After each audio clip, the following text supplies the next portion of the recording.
आप सभी का स्वागत है अपने चैनल क्रेजी एमएस कोचिंग में। आज हम आपके लिए लेकर आए हैं, यहाँ पर आप देखने वाले हैं मासिक मूल्यांकन 2022 माह अगस्त का, यहाँ पर कक्षा 12 वालों का। तो बता दें आपके अब 9 से 12 तक के सभी बच्चों के पेपर आ चुके हैं। चलिए जल्दी से जल्दी इन सभी का सलूशन यहाँ पर देखने वाले हैं। तो सबसे पहले आपको बता दें पूर्णांक आपका 25 अंक का रहेगा। तो यहाँ पर देखेंगे निर्देश पहले में सभी प्रश्न अनिवार्य है करना। तो यहाँ पर दूसरा लिखा है आवश्यकता अनुसार चित्रों का समावेश करें। यहाँ पर तीसरे क्वेश्चन में लिखा हुआ है यानी यहाँ पर फॉन्ट आपके निर्देश के लिए दिए जाते हैं कि इस प्रकार के रहेंगे, जैसे 1, 2, 3 यानी अति लघु प्रश्न 1 अंक में दिए जाएंगे, 4, 5, 6 यानी 2 अंक में दिए जाएंगे। इसके आगे और भी दिए गए हैं, इनको भी अच्छी तरह से देख लीजिएगा। तो यहाँ पर आपने 3 तो पढ़ लिए हैं। चौथा में लिखा है 8, 9, इसे 7 भी यहाँ पर इसमें लिख लिए। तो ये 3 अंक में रहेंगे आपके। यहाँ पर 9 और 10 वाला जो दीर्घ उत्तरीय है वो 5-5 अंक में क्वेश्चन रहेंगे। चलिए बिना टाइम खराब के क्वेश्चनों को पढ़ेंगे, इसके बाद इनके आंसर भी देखना है, ठीक है। तो यहाँ पर पहले नंबर पर आपका क्वेश्चन 1, 2, 3, 4 पढ़ लेते हैं, इनके बाद इनके आंसर देखेंगे। तो पहले क्वेश्चन लिखा है शून्य कोटि अभिक्रिया किसे कहते हैं, उदाहरण व सूत्र दीजिए। तो चलिए इसके बाद पूरे क्वेश्चन पढ़ते हैं, नहीं वरना एक एक से क्वेश्चन भी देख लेते हैं, ठीक है। तो यहाँ पर पहला क्वेश्चन का आंसर यहाँ पर ये रहा, यही बताना था ना, वह अभिक्रिया जिसकी दर अभिकारकों की सांद्रता पर निर्भर नहीं करती है, अर्थात वह अभिक्रिया जिसकी दर अभिकारकों की सांद्रता की शून्य घात के अनुक्रमानुपाती होती है। इस प्रकार आप इसे देख सकते हैं। चलिए इसी से आगे और दिया गया है इसी का, इसे भी देख लीजिएगा। न्यून कोटि की अभिक्रिया के उदाहरण, तो यहाँ पर आप इस प्रकार देख सकते हैं H2 की Cl2 के क्रिया, यहाँ पर H2 + Cl2, यहाँ पर सनलाइट तो 2HCl रहेगा। बेग इसका के अंडर रूट के अंदर H2 बाहर घात हो जाएगी 0, कोष्ठक के अंडर रूट के अंदर Cl2 कोष्ठक के अंदर घात हो जाएगी ऊपर बाहर 0। इसका बेग रहता है K से नापा जाता है बेग को, ठीक है। चलिए यहाँ पर K रहेगा बेग। चलिए इसके बाद और भी दिया गया है। तो चलिए पहले नंबर पर यहीं पर पहला क्वेश्चन समाप्त होता है, आंसर इसका आपने देख लिया है। चलिए नेक्स्ट क्वेश्चन यानी दूसरा क्वेश्चन का आंसर देखते हैं। स्वर्ण संख्या किसे कहते हैं, स्वर्ण संख्या किसे कहते हैं। चलिए दूसरे क्वेश्चन का आंसर देख लेते हैं। तो यहाँ पर ये रहा आपका स्वर्ण संख्या किसे कहते हैं, इसका आंसर।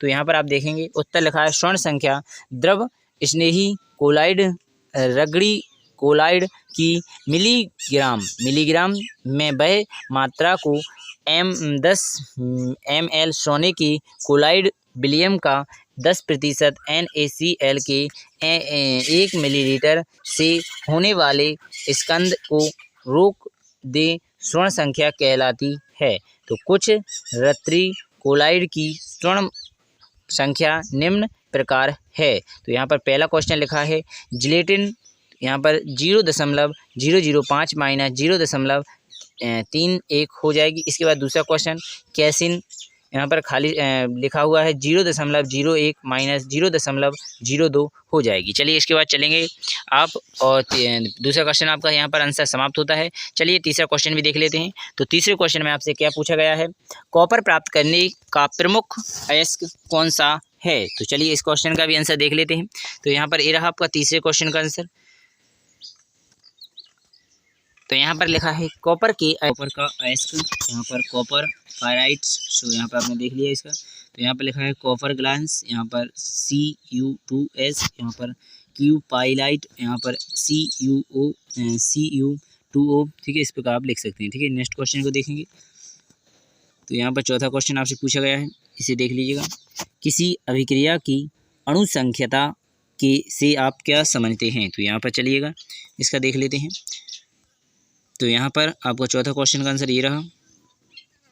यहाँ पर पूछा है किसी अभिक्रिया की आणविकता या अणुसंख्यता उस अभिक्रिया में भाग लेने वाले कुल अणुओं की संख्या होती है, अतः अभिक्रिया के होने के लिए कम से कम एक अणु की आवश्यकता तो होती है, अतः आणविकता का मान कभी भी शून्य नहीं होता है। तो इस प्रकार आप लिख सकते हैं। चलिए नेक्स्ट क्वेश्चन ये चलते हैं। तो यहाँ पर 4 क्वेश्चन के आपने आंसर देख लिए, 5, 6, 7, 8, 9 की यहाँ पर आप देखने वाले हैं। तो 9 पहला नंबर 5वां क्वेश्चन देख लीजिएगा, हार्डी-शुल्ट्जे नियम क्या है। तो चलिए इसका देख लेते हैं। तो ये रहा हार्डी-शुल्ट्जे नियम। तो यहाँ पर आप इसे अच्छी तरह नोट कर लीजिएगा पूरा। चलिए यहाँ पर आप 6वां क्वेश्चन देखेंगे, दूध में खटाई डालने पर क्या फट जाता है, क्यों? ठीक है, वह फट जाता है क्यों? ठीक है, तो इस प्रकार देख लीजिएगा। इसका 6वां क्वेश्चन, दूध में जल, वसा, कार्बोहाइड्रेट तथा अकार्बनिक लवण होते हैं। कैसीन नामक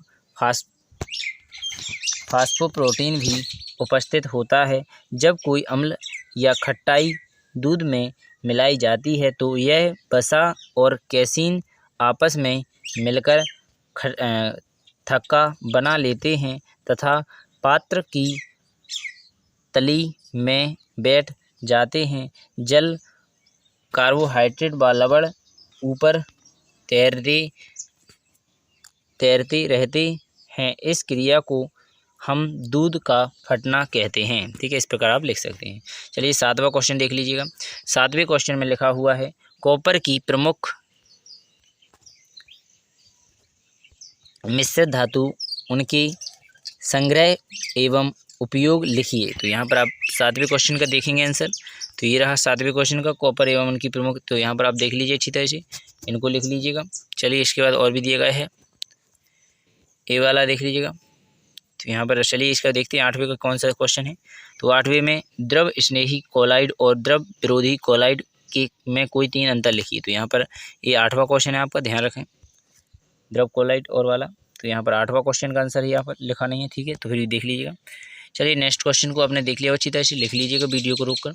चलिए यहाँ पर आपका 9वां क्वेश्चन दिया गया है। 9वें क्वेश्चन को देखेंगे आप, रासायनिक अभिक्रिया की दर को प्रभावित करने वाले कारकों का वर्णन कीजिए। चलिए यहाँ पर आप इसको देखेंगे, 9वां क्वेश्चन, ये रहा 7वां, ये रहा 8वां, यहाँ पर ये रहा आपका 9वां क्वेश्चन। ठीक है, तो इसे आप यहाँ से पूरा कंप्लीट कर सकते हैं। चलिए थोड़ा सा बता देते हैं अच्छी तरह से झूम करके। तो यहाँ से आप देखेंगे रासायनिक अभिक्रिया, तो यहाँ पर इस प्रकार देख लीजिएगा, पूरी अच्छी तरह से आ रही होगी समझ में। ताप यहाँ पर, दाब यहाँ पर उत्प्रेरक यहाँ पर। तो इस प्रकार आप पूरा कर सकते हैं। ठीक है, चलिए नेक्स्ट क्वेश्चन को आपको दिखा देते हैं।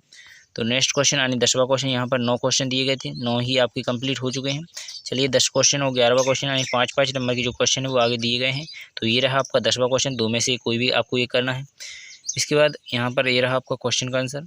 तो यहाँ पर लिख लीजिएगा, यहाँ से यहाँ तक ये लिख लीजिएगा पहले।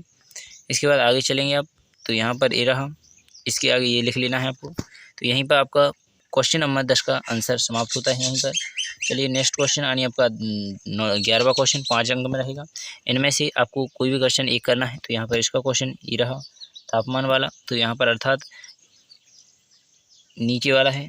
तो यहाँ पर आप देख लीजिएगा अथवा का। तो यहाँ पर इस प्रकार आप पूरा यहाँ पर लिख सकते हैं यहाँ पर। तो इसका पहले नंबर का है। ठीक है, फोटोग्राफी का संक्षिप्त टिप्पणी लिखिए। तो फोटोग्राफर की टिप्पणी है यहाँ पर, ताप के आधार पर भट्टी को 4 क्षेत्रों में बांटा जाता है। ये सॉरी अथवा का क्वेश्चन है, यहाँ पर अथवा देखिए ये लिखो भट्टी वाला। ठीक है, 4 भागों में बांटा जाता है। इस प्रकार आप इसको लिख सकते हैं। इसी के आगे इसे भी लिख लीजिएगा, थोड़ा दिख रहा होगा अच्छी तरह से।